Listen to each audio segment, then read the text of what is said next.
Il y a différents types de rokurokubi, personnes qui allongent leur cou quand ils dorment. Tout d'abord, on trouve un classement selon le genre.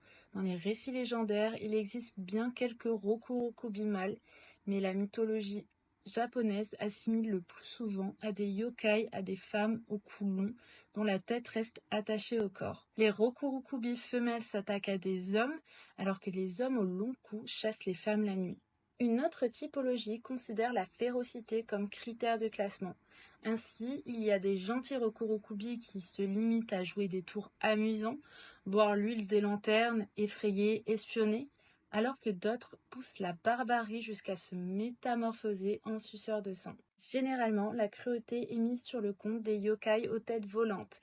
C'est la classification des rokurokubi la plus dominante dans l'univers surnaturel des légendes urbaines japonaises. Ces êtres maléfiques sont appelés nukekobi. À la place d'un cou allongé, ces monstres ont une tête détachée et errante. Certaines lectures du folklore japonais avancent qu'ils constituent le prototype original du rokurokubi. Le nukekobi apparaît comme un humain normal, mais la nuit venue, sa tête se détache et son corps vole librement. La créature attaque et tue ses proies.